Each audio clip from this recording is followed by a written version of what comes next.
Who wins, Cure Supreme or Ohma Zio? The answer is, I don't really know. You can make a good argument for both of them because they're both so absurdly powerful. I've skilled both of them, which is why I'm doing this to begin with. And I don't know, it's just an interesting battle because there's so many factors. And we're going to go over some of them. And yeah, this is probably pretty long, so just sit back and relax, I guess. First off, we have strength, or I guess in this terminology, physical strength. And I'm probably going to have to give it to Supreme. Not only does she have the stronger overall strength just because her strength is immeasurable and has no actual limitations at all, but she also does have stuff like protective power, which should also even higher amp her power, or at least her physical power, to an even more insane level. Speed and agility go to Ohma Zio though.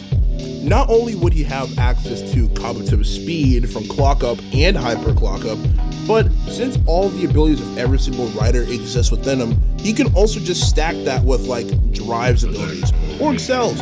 Any speedster based rider, he can just constantly stack their abilities on top of each other. Durability is where things get really tricky though.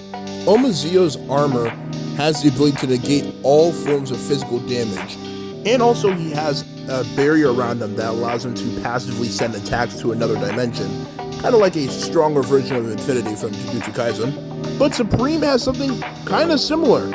I brought this up earlier, but protective power makes it so that he can't take physical damage from anything or any effects at all. She's immune to stuff like causality, probability, time, space, reality, etc. Just a bunch of different things. But also, if she was to ever get hit by something, she would just be able to, and it somehow manage to hurt her, who knows how, but she can also just restore her body infinitely, because it's based off how much energy she has, and she has an infinite pool of energy that she pulls from, and she should just be fine anyway. Not to mention the fact that she is immune to all forms of magic, and also she has nigh invulnerability, so she should be at the very bare minimum around the same level of durability, if not better than Ohma's. But it's really hard to tell. It's honestly quite the toss-up because both of them have insane durability feats, as is. This brings me to something that I should have probably brought up earlier, their survivability. It's kind of hard to talk about because how insanely confusing and philosophical it gets, but I'm going to try. Cure Supreme as a being can't really die because she isn't actually alive.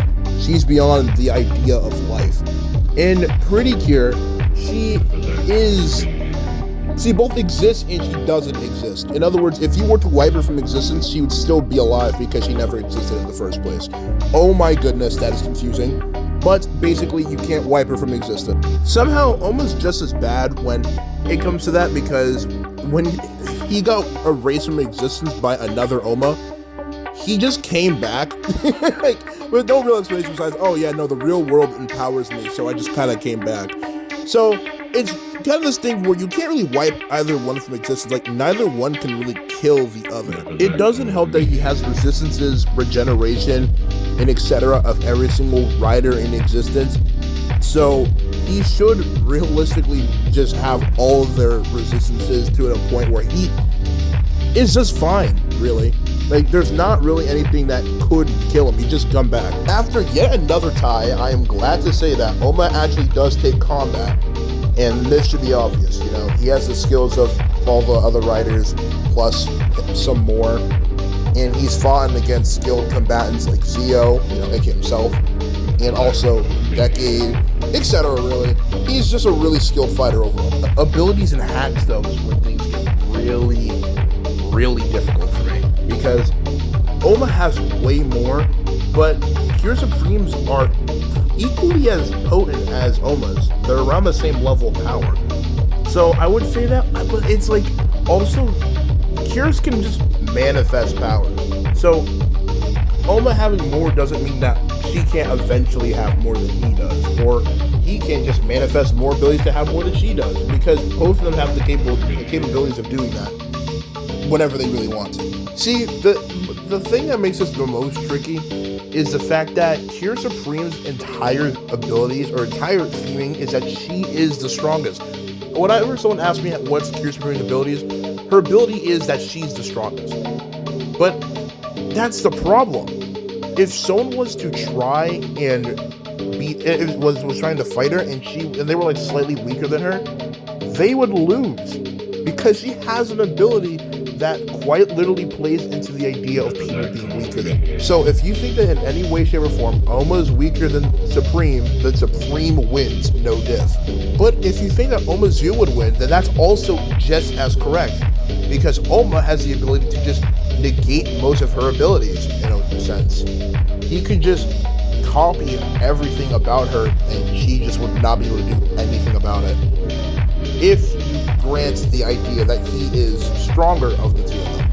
As you can see, the entire basis of who would win relies completely on you wondering who is slightly weaker than the other, because without it, neither one of them can get around the other one's survivability or abilities.